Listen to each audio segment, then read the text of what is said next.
Welcome to the Jackson Rudolph podcast. I am your host, Jackson Rudolph, and we are live with episode 35 with, once again, a very special guest today. We have none other than the great Dechelle. Thank you. Oh, I think we just now went live. Here we are. We're getting this. Apologies for that. Yeah, this is the first, so I'm gonna peel back the fourth wall here. Normally, we record the podcast and then upload it, but today we are going live from the start.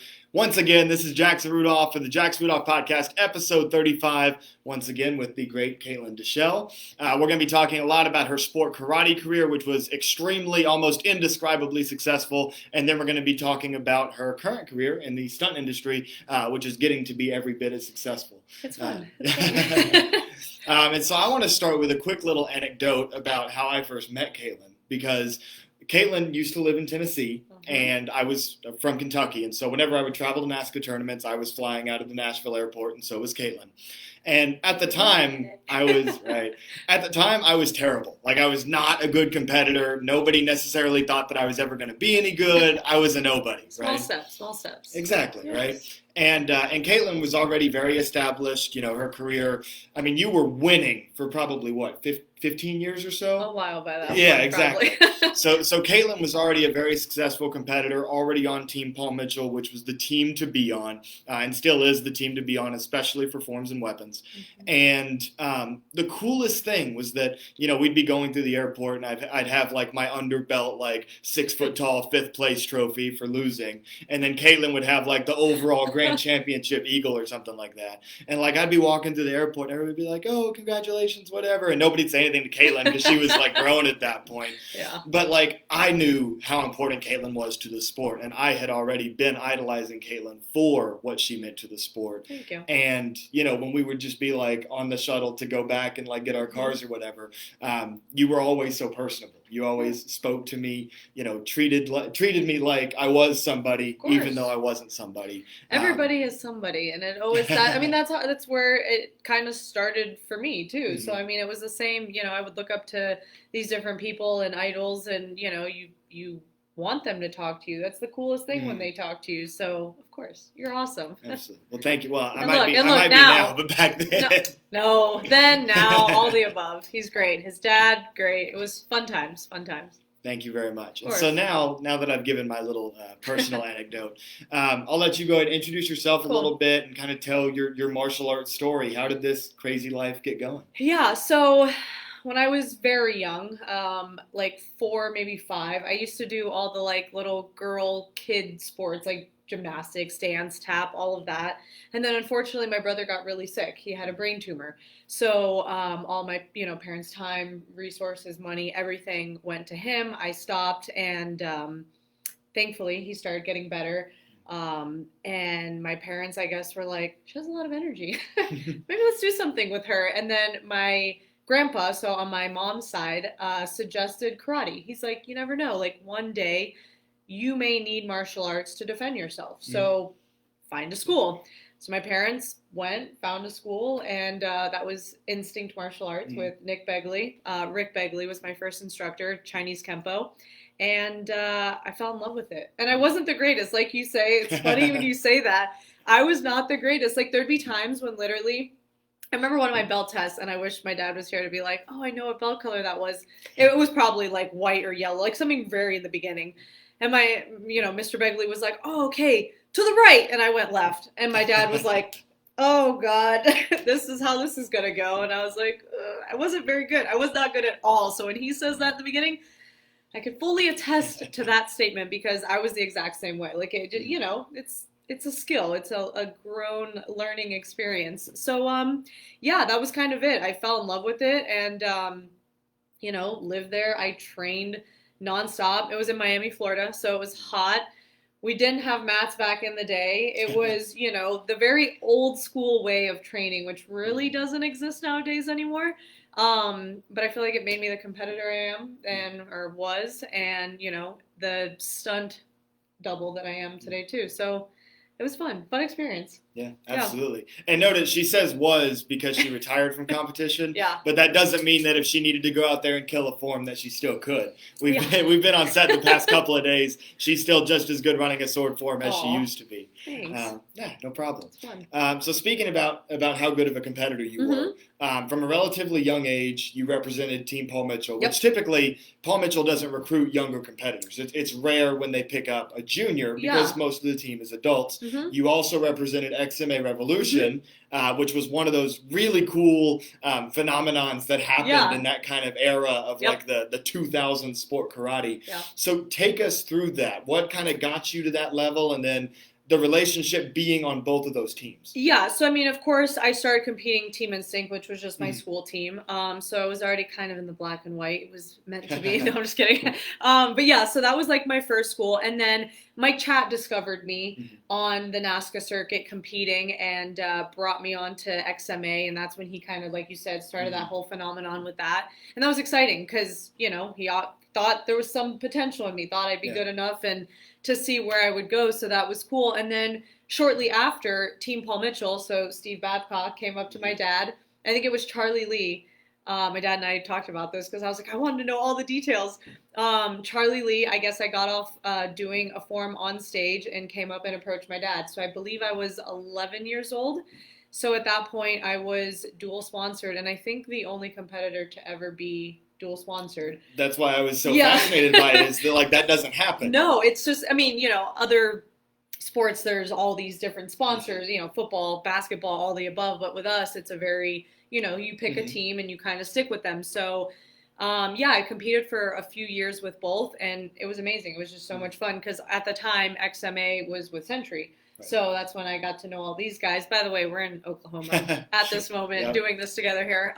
Excuse me. So, yeah, it was just such a cool experience and, you know, honored to, I mean, not only one team, but two teams think like, hey, I'm good enough, I'm going to have this potential. So I was like, this is so cool.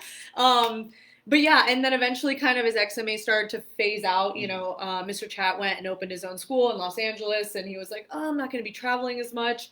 So I, you know, stayed with Paul Mitchell, of course, and that was my dream team. I mean, everybody's dream team when you start. And of course, then Nick Begley, if anybody remembers him, was on Team Instinct, but then Paul Mitchell, of course. So it was always kind of like my dream watching him train every day. I'm like, I want to do that, and literally became that. So I was very grateful, and still, I mean, I don't compete, as we said, I'm retired now, but still part of the Paul Mitchell family, which is amazing. Absolutely. He knows now. Yeah, I was about to say that. He's there. Right, and that's one of my favorite things about the team is that once you're on the team, you're a teammate for life, and you're a family member for life. And that's one of the things that's so special. Yeah, look, black and white. It's like I'm always in black and white somehow. I don't even know. My parents make fun of me, and I'm like, it's just like ingrained in me. But look, my shoes are pink, so we do have some color, but it's for my parents. And then also the relationship between coach and student, right? Because that was the same experience that I had. I was a student of Lauren Carney, who was on Team Paul Mitchell, and then went on to get on the team. And so I think that's an experience that a lot of Paul Mitchell members share, which is really cool. And then another experience that a lot of Paul Mitchell members share is having success. Because with a lot of teams, you know, teams recruit for developmental talent, people that they can turn into champions. Paul Mitchell's a whole lot more of you got to earn your spot onto the team. You've got to prove that you're good, and then you'll get an invitation. Correct. You certainly did that over the course of your career, probably better than almost anyone to ever compete. She's too humble to admit this, but staggering 94 world championships. That's a number that is ridiculously unheard of.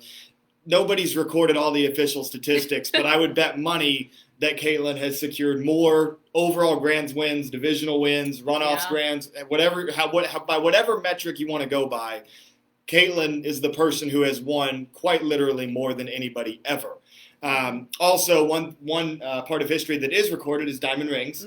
You have 8 diamond rings. That's the most of any female, I know, forms and weapons competitor. I believe it's tied for with fighting, or I think it's Nikki Carlson Lee, I believe, and I think it's forms, fighting, and weapons. I think she did all 3, as far as I know. Either way, Caitlin is very much up there. I was about to say, there was actually for point fighting at least, there was a recent article on blackbeltmag.com kind of going through, going through the top 5, I believe it was, diamond ring winners in point fighting of all time. But anyway, to sustain that level of success for so long as you did is ridiculous. What did it come down to? I mean, that's got to be weighing on you mentally, physically.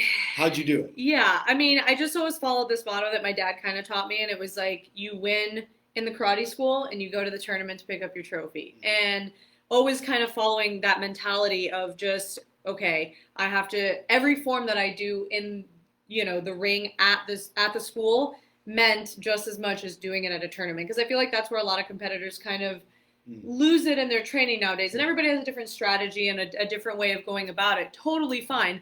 But the way that I did was always, when I walked into that ring, it was like I was competing. And that just created consistency. Because the more that I could go in and know that I could hit a form 10 out of 10, then I knew, okay, I'm good to go. Like, I don't have a fear when I get to the tournament, this or that, of course, where there's certain moves or things along the way. Yes, we're normal people. I'm not a robot. I would get nervous all the time. I think nervousness is a good thing. That means you care, you want it, you're, going after something. But, so for the most part, consistency. And I mean, I was training 6-7 days a week. I was in the school for 5 hours a day. I mean, I would literally be sitting on the floor stretching, doing my homework, and all of that at the same time. And I was never homeschooled. For all those people who say, oh, my kids need to be homeschooled. Nope, never, ever, ever. I went to school and loved it. And I think that's an important aspect of life as well. So yeah, I would kind of just do both, back and forth. And I think the consistency then led to confidence, because then going out there, I was confident, and my competitors around me knew, like, okay, she's consistent, she's confident, and she's fine. So, like, going first in runoffs, I never minded that, because at one point I was like, you know what? I know what I bring to the table, so I know that if I go out there and I hit my form, I put the pressure on my competitors, which then, it's either you make it or break it. So it's, it was kind of one of those things. But, I think that's what I kind of became known for after a while. It's just the consistent part of, the competition side.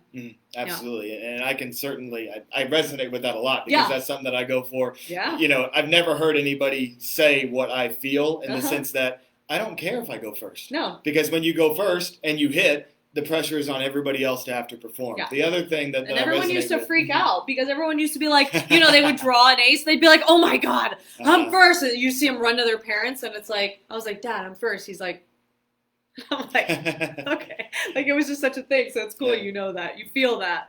And that's a good segue, because the other thing that resonates with me, you keep bringing up kind of your dad and kind of the impact that he had on you and your training. Yeah. And on those same shuttle bus rides to the parking lot at the airport, our dads would talk a lot. And I think that my dad learned a lot as a sport karate dad from your dad, in terms of how you're supposed to train, how you're supposed to handle success when you get there, things like that. And I was also somebody that was never homeschooled. My dad always had me in public school too. I mean, go to school. It's good. It's a good experience. You learn. You have to learn how to delegate time and, when to practice and all these things that, I mean, you're not going to practice for 8 hours a day, let's be honest. So it's good. And it's good to have, interact with kids and fun and life outside of martial arts. You got to have both. Balance.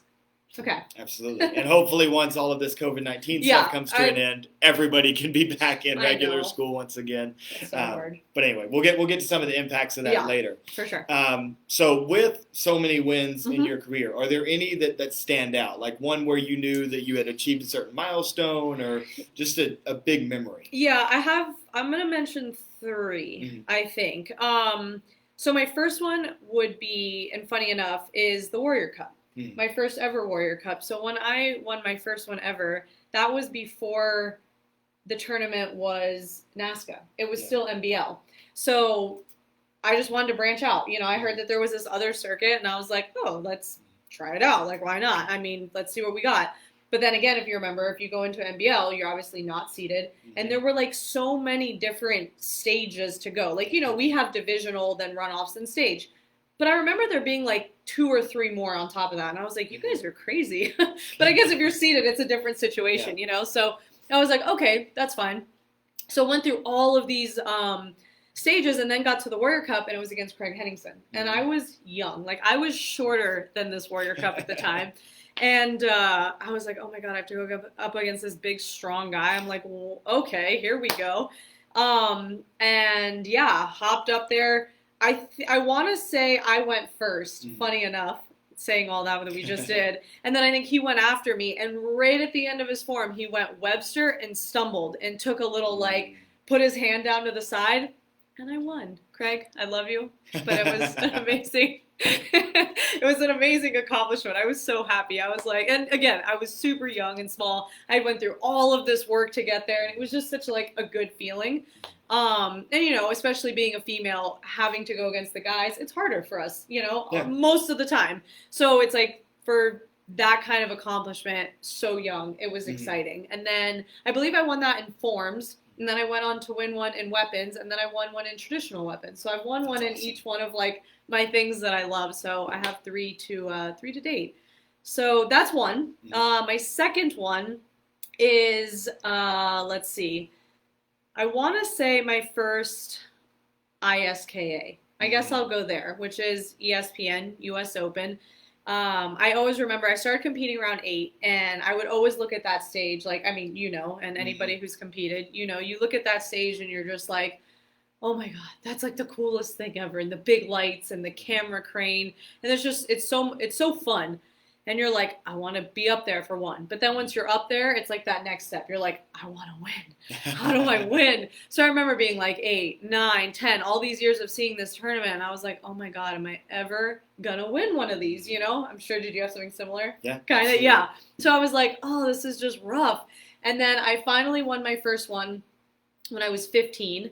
And all those years, like, it was like it paid off. I was just so excited. I was so grateful. It was just such like a big memory.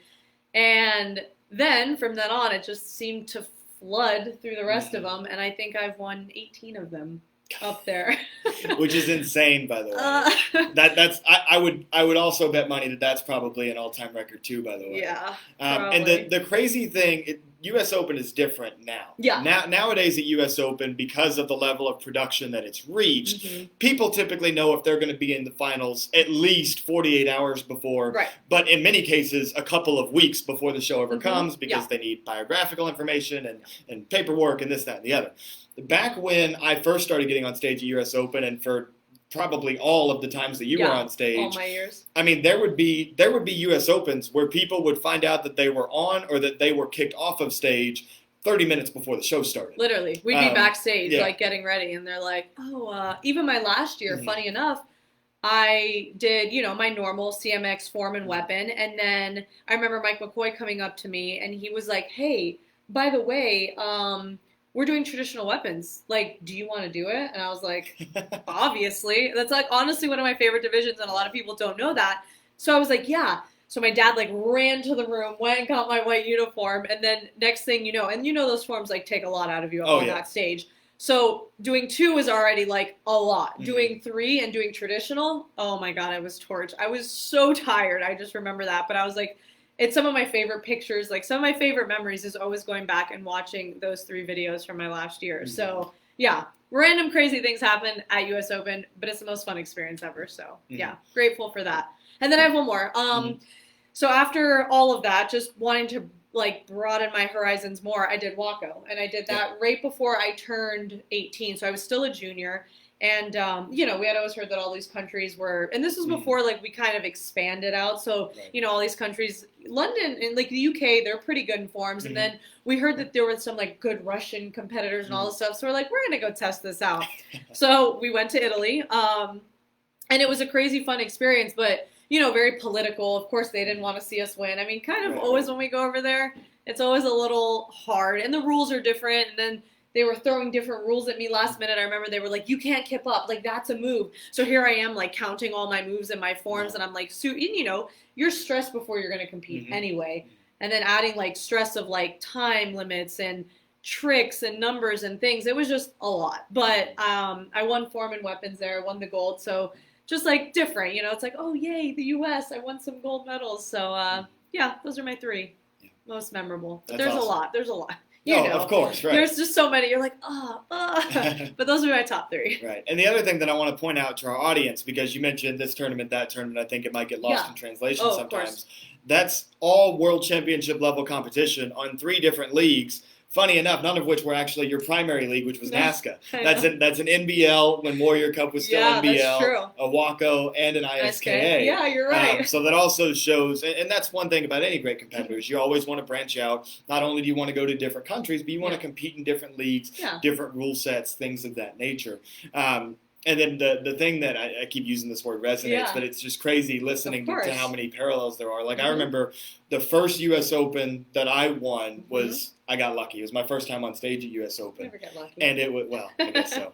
And, but what was so crazy about it, we talk about like how random U.S. Open is. Yeah. Mike Chat came up to me the night before the U.S. Open finals. This was Friday night. I had already done my divisions. I got a couple of wins, whatever. But at the time, I had 1 career overall to my name, so I was still essentially a nobody. You were new. I was new, right? And Mike Chat comes up to me and he's like, "Hey, so when you win tomorrow night, what question do you want me to ask you in the interview?" And I'm like, "Sir, I don't even know if I'm going to be on stage yet."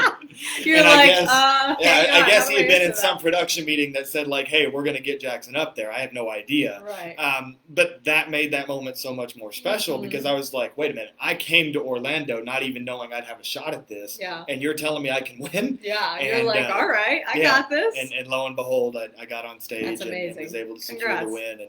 And thank you. That's awesome. So again, it's just a testament to how crazy the U.S. Open can be, and have sustained success for so long at the U.S. Open as you did is something that's incredibly impressive. Thank you.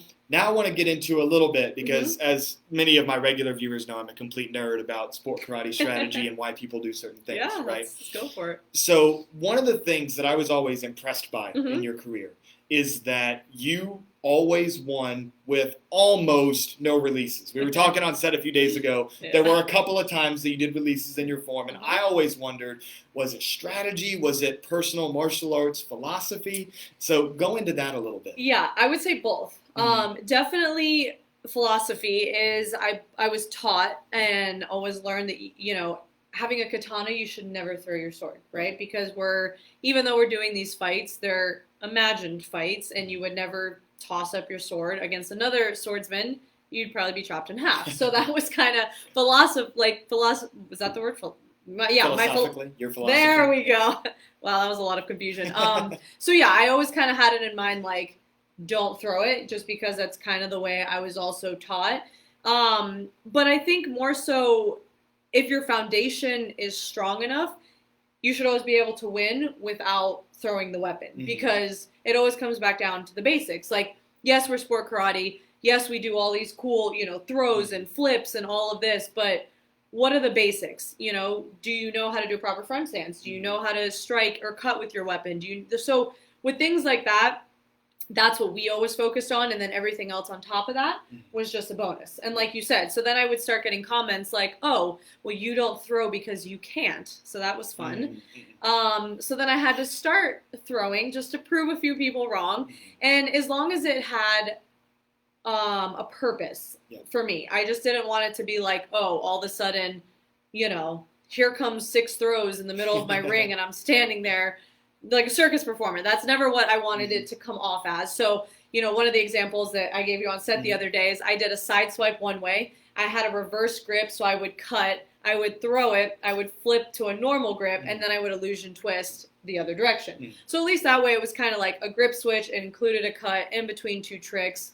But yeah, that's kind of been my mentality with it always. Like, I wanted to show that I could do it and show everybody that it's possible, and I still do it in Instagram videos and things to this day. But yes, I just always believe that, basics are strong enough, you'll be good to go. Right, absolutely. Yeah. And I might shock some of my viewers that follow me with this, but I agree with that. Like, people see my bow forms and they're like, "Oh, well, this dude's a baton twirler, he just throws his bow all the time." But it's like, if if it was my choice Mhm. and it was what a form should be, which is simulating a fight, Yeah. I would say, of course, you never throw your bow. I don't care Yeah. if it's a sword, if it's a bow, Of if it's course. chucks, whatever you're using. Yeah. Of course, you wouldn't throw it. And so I want to go off script here a little bit with this Yeah. question. No worries. Because I feel that as I was growing up, when Mhm. I was in the 14 to 17 division, Okay. which is where most adult competitors kind of make the name for themselves before, kind of securing their victories in Right. the adult division. Yeah. When I was that age, Mhm. in the men's division, Okay. is when Kalman, a fellow Mhm. sword competitor, Yep. although very different stylistically, Mhm. that's when Kalman was dominating. Didn't start different, but yes, he Well, trained that with us. that might be an interesting part of the tree. I don't know that part. Yeah. And so Kalman, with his double sword Mhm. form, I mean, he was averaging 5 to 8 throws every form Yeah. that he did, Right. and I think that revolutionized the men's weapons division in particular. It did. And so when I moved up to that level, Mhm. I was like, well, in order to show that I am at a level similar to what Kalman was Right. to become that dominant figure, Of course. then that's something that I would That need you to would have to continue keep because up. that's the Yeah. expectation. And so I guess 2 parts. Number Okay. one, I want to hear some of that history with that lineage because Yeah. that's very interesting to me. Yeah. But then also just kind of generally the evolution of sport karate over the past 10 years. How do you view that? Yeah, I mean, there's always going to be evolution with everything, and nothing that anyone ever does right, wrong, good, bad. Right. I mean, there's, like we say, evolution. But for me, it was always, there were the throws that still evolved. But then you look at someone like Casey Marks, Mm-hmm. right, who would throw, but it was very fast, crisp throws, and that was it. And you saw her basics, and that scream was just like vicious. But you knew when Casey was in the building and competing, and she was just everything, stances, strikes, and then she could throw. So it shows like, okay, there's more to her than just that. So I mean, kind of just even basing off that, and then Nick Begley, who used to do sword, and then he would do a few, quick little things, but then not even really. I mean, it used to go back to even where we wouldn't even put our cases down in doing sword forms. Like, we used to have to wear them in, but then it became like, well, why is it fair that we have to trick with this big, long case? Then everyone had commas and chucks, and it was super easy for them when it was hard. I mean, our sword's already long. There than both of those weapons. Right. And then we had the case, so then I was the first one to ever put that down. And when I started doing that, it was a very traditional thing. Like, people just chuck it now, and I'm like, oh God, no, please don't do that. Don't ever do that. That's part of your weapon. Respect Judges don't it. like that either. No, it's sloppy, it's messy. So it's like, I used to do this very like traditional. I took it out. I put my sword between my legs. I like took it up. So I did it very respectively, so the judges would understand. But even at first, it was questioned, like, what are you doing? Like, but we had to evolve. Like, the evolution had to keep going from there. So then that became a thing. We would put it down. But then I think going into, like you said, when Kalman was throwing it, and that was his way, that was his style. It worked for him. He won. It was fantastic. And there's just different things along the way that it's just like, you follow that, or you kind of revolutionize another direction, And for me, before, because I'm a little bit younger than Kalman, so it wasn't at that level yet. For me, it was just keep doing what I did and what I was taught, and just stick with that. And it worked. And it didn't work at first when I was a kid. It took me, like you said, to that 14, 17 age range to really get into my, rhythm. But then, I just kept it at that. I kept my basics solid. The cuts, adding some of the tricks in, but even with the tricks, I never went too crazy because I didn't want it to be like people to be like, oh, you're a gymnast. I didn't want that because I've never been a gymnast. I've been strictly a martial artist and a tricker, if that. But even when people are like, oh, are you tricker or martial artist? I'll be like, no, I'm a martial artist first. I just trick. So, it's just, I think, like I say, again, there is no right or wrong. I think it's just kind of following what you do. But for any competitor out there, stick to kind of what you do. You don't necessarily have to be me or him or whoever's out there. Like, the younger generation is going to evolutionize where we go next. Like, they're going to change it, and you guys may not throw. Like, who knows whatever comes next. I mean, we didn't think that we'd probably be throwing and doing crazy tricks. But, like, when I was young, I mean, a 540 was, like, the biggest deal ever. And now people are, like, triple doubles. Like, who even knows what people throw? I don't even know what they call it anymore. So I'm just like, we just never know where it's going to go. But it's definitely cool to watch where it's gone. And hear stories. Even I haven't heard some of these stories, so I think that's really cool to know. Absolutely. And one thing that I always tell my students Mm-hmm. too is that if you look at sport karate history, Yeah. there are exceptions. Yeah. But very commonly, Yeah. the next great competitor of a generation Mm-hmm. doesn't look like their coach. Yeah. If you look at the great competitors, Mm-hmm. right? Like, for example, if you look at John Valera and then you watch Rudy. Yeah.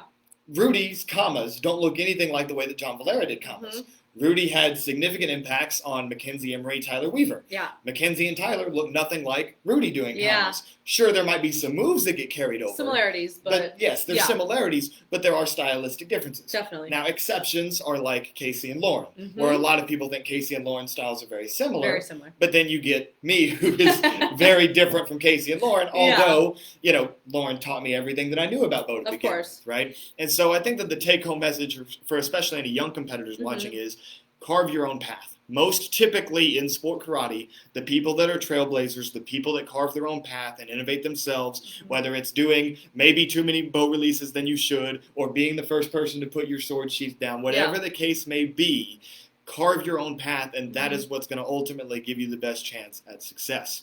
Definitely. We've been mentioning a lot of different historical names in sport karate. You competed against some great competitors in your time. Mm-hmm. Who would you say was the competitor that you either had the most respect for or made you train the hardest, or maybe there's two or three of them? Who was that primary, maybe friendly rival throughout your career? Yeah, it was hard. So throughout, there were kind of a few. So when I was young and when I started, Gemma Nguyen was big with me. Like, we would go back and forth. Like, that would be the one person that I really kind of was, like, rivaled against. And she was always, like, I want to say a year older. She was maybe 2. I don't know that specifically. But I always felt like she was a little bit stronger. Like, had a little bit more on me just every time. And I was like, oh, this is so frustrating. And she was great, Charlie Lee's student, and had great basics, and, kicks were the thing back in the day. Multiple kicks, how many kicks you could do and how long you could hold your leg there. Like, that was the big thing when I was a kid. So she was a big one that kind of influenced it. And then eventually Becca Ross and Jenny Espina. So they were, we pretty much, from being kids to adults, we were the 3 that kind of ran in that 14 to 17 and then into the women's division. And it was always friendly. It was always fun. But, when you get into the ring, it's competition. And I'm probably one of the most competitive people you'll meet. So, they know. If they ever watch this, they're great. They're absolutely both fantastic competitors. And, everybody has seen them compete over the years. But like I say, when it's business, it's business. So that was that. And then, and then I guess just along the way, other things that pushed me where, especially I think when we got older into the 14, 17 range, they started putting us against the boys. Right. So it got tough. Like, even though Becca and Jenny were my competition, I feel like my mindset was set further than that. And making my forms, I was like, okay, if I make my form for divisional and for the girls, I should be good if I hit solidly. But what can I make to beat the boys? So then that kind of became my next mindset. Like, how can I progress forward to beat them? So, that was kind of my motto and thought. But yeah, everybody along the way, that you encounter pushes you and makes you train harder. And so I thank you to all of you guys that I just mentioned. Absolutely. Yeah. And you mentioned something interesting there, and I kind of have my own theory about this. And it's that nowadays, in the juniors, the boys and girls are separated. Even when I was coming up, they still weren't, right? And kind of the rivalry that followed the generation of you, Becca, Jenny, and so on, was the big rivalry between Mackenzie Emery and Sammy Smith, right? And I think that one of the things that pushed Mackenzie and Sammy, in addition to them having to compete against each other, of course, just as you mentioned that relationship with Jenny and Becca and so on, was the fact that, I remember, Sammy's somebody that you've trained before, had a big impact on. I remember I went to go train with Sammy in New York once, and it was kind of awkward when I first got there because I walked into her training room, and in big letters on the whiteboard in her training room was, "Beat Jackson in weapons." Like, that was the thing that she wanted And he walks to do. in and he's like, what is that say on the board? Oh, that's me. Okay. Right, but it's like, I feel like both your generation and then that generation that came after you was part of the reason that you guys got so good was you were focused not only on beating your division, but then going on and beating the guys too, right? Yeah. So how much of an impact do you feel that that has on, you know, the girls having motivation to reach those levels? Yeah, I mean, I think, you know, obviously being a more male-dominated sport, a lot of people would say it's tougher. So like competing against the guys, I never had a problem with because it challenged me more. And it made me do things that a lot of the girls didn't do. Like I was the first girl to throw a corkscrew at a tournament, which even wasn't on a mat back then. It was Compete Nationals on that red ring concrete. Oh, yep, that was my first corkscrew in a tournament. So it's like it brings out that in me because I was able to, I mean, I could have been complacent and where I was at, but it was always like, let's push to be better. Let's push those boundaries for the females. So then that way, you know, other females coming up, they're like, hey, I can do that too. Because I feel like a lot of times they're like, oh, I can't do that. Or like, oh, that's not for me. And it's like, no, we can do everything. Maybe not as strong. We don't have the muscles maybe if these guys do.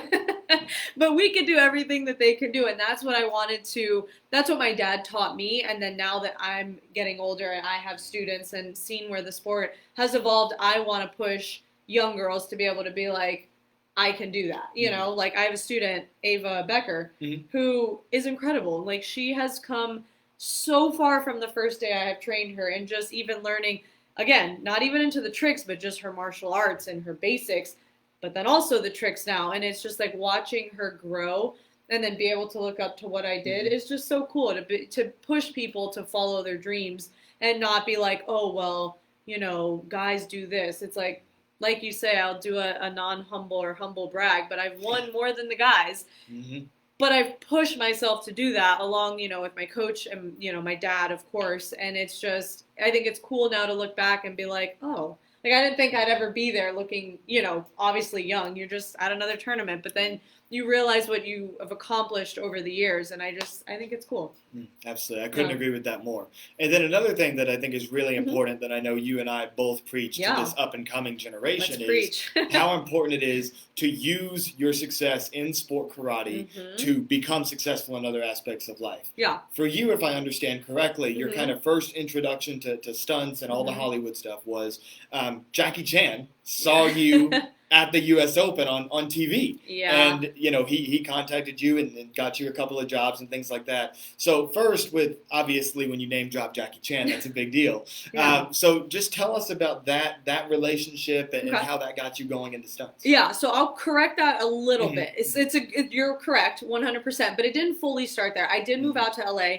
My first actual job in LA was a Comcast commercial. Funny enough, which a lot of people don't know. I did do sword in it. I was like the samurai ninja with Gemma. Funny enough. Cool. We showed up to this audition. The director was actually there, which they never really are. And we were kind of like flipping on the side. And he's like, what's that? Like, what? He literally pointed at us and he's like, what do you call that? And I was just like, I laughed. I was like, we're martial artists. You know, she was spinning her chucks and I was like doing sword. And he's like, book that.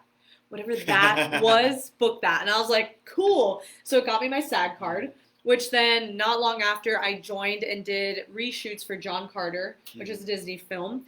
And that was so much just a crazy experience because I really had, like, I had done nothing in the business. So I'm like thrown in with the wolves here. And then shortly after, Jackie did find me watching the U.S. Open. I guess he was, long story short, he was in the U.S. watching TV and I guess martial arts came on. So, of course, Jackie Chan, he stops. And he was watching, and he said he saw me, and then he was like, oh, but my name, you know, comes up in the beginning, and then it, like, disappears.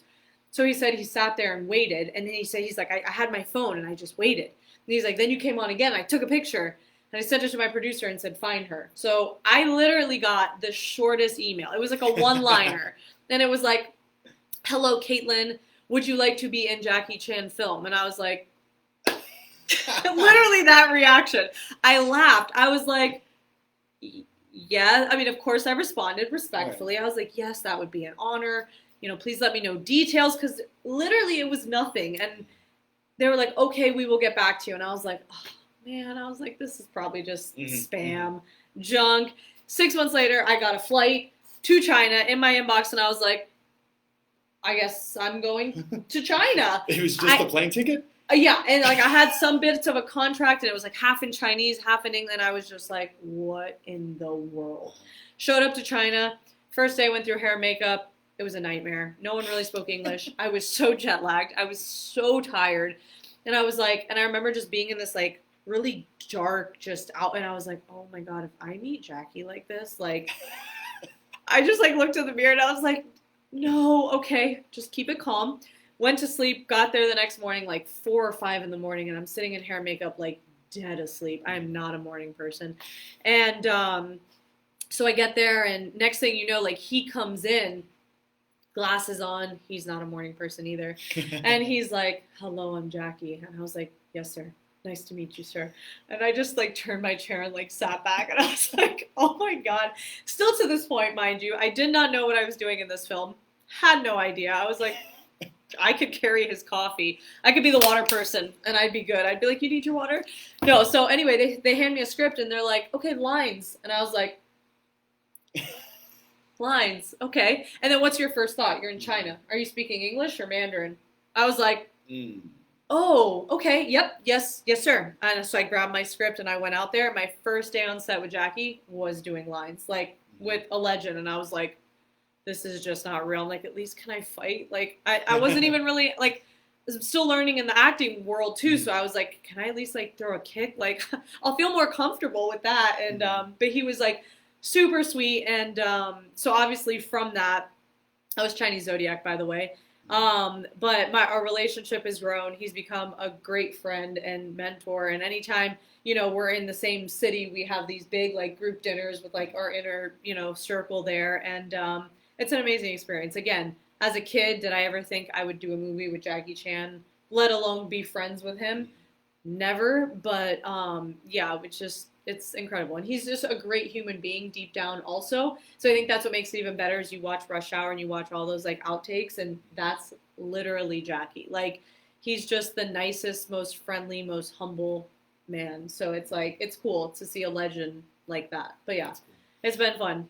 Yeah. And it's always cool to hear those type of testimonies about, you know, those type of characters. You know, I don't have the relationship with Chuck Norris that you have with Jackie Chan, but I've met Chuck Norris before. Oh, cool. And it was very similar type of thing where it's like, friendly. You don't realize how down to earth some of these people are. And so it's great to hear that Jackie Chan's that same way as well. He's fantastic. Like, he's literally such a character. He'll call me. And it'll be like a random US number, and he's like, Caitlin, I'm like, and you know his voice. Like, when you hear that voice, you're like, so I pick up the phone, and I'm like, hello? Like, so confused, you know, and then you hear his voice, and you're like, hello, sir.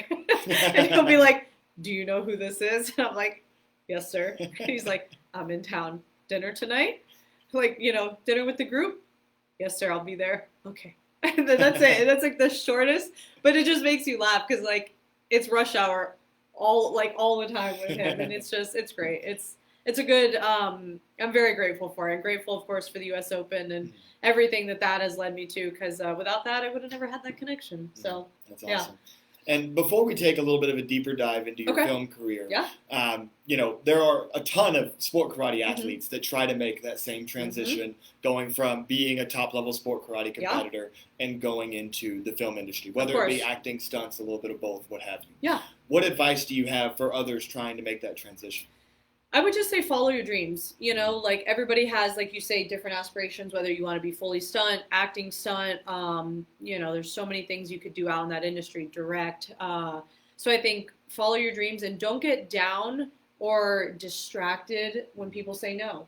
It's a very, you know, common thing. And as many as amazing jobs as I've been grateful to do, there's a lot of no's that you don't see behind that I have to go through. And, you know, it's tough. It's tough to be in for this big character to double, and it's between two of you, and you don't get it. It's not easy. And I mean, think about that in life in general. A job you're going for, you know, an audition for a team or whatever the case may be. And sometimes you get turned down, and it's like, okay, do I quit? Or do I train harder? Or do I, you know, whatever to push you to go further? And so that can be in any aspect of life. And so I just say, go for it. And then be grateful for the times you get the yeses. You know, like when you do get it, it's a big personal victory because you've trained and you've put all those hours and time into it, and now you can celebrate and be like, I did it. And then yeah, it's just I think for the rest of it is being an athlete is eat right, get rest, train hard, be consistent, and yeah, I mean the basics of an athlete if that's the route you're going. But yeah, just do what you want to do, go for it, because you always look back and be like, oh, could I have done that? Could I maybe gone there? Could I maybe have competed at this tournament? So it's like if you can and you have the means and you're able to, go for it, because you never know where you'll end up. That's a great message. Yeah. And so I think that what most people that maybe they haven't heard of your sport karate career, what have you, because unfortunately sport karate can sometimes be overlooked in the realm of professional martial arts, right? Yeah. I think you and I both know that well, right? Of course. So I think that our viewers that are tuning in that already know who you are probably know you as the stunt double for Gal Gadot and Wonder Woman. Yeah. So tell us a bit about that experience, because not everybody gets to be Wonder Woman for a day, let alone for an entire movie. Yeah. So tell us about that. Yeah, so I doubled her in the first film. It was a huge opportunity, which I will forever be grateful for. And it was just cool to double a character that had a sword. And not a sword that like just kind of is like, or a pipe that's like picked up to mean to be a sword. Like it was a proper sword, had a shield, had the full thing. And then I think, of course, it being such an iconic, female film, and then of course coming from a sport that's, again, that we talked about, a little bit more male dominated. So it was cool to be able to use my skills of all those years to be able to put into a film. And, Gal is obviously fantastic and just so stunning to watch on screen.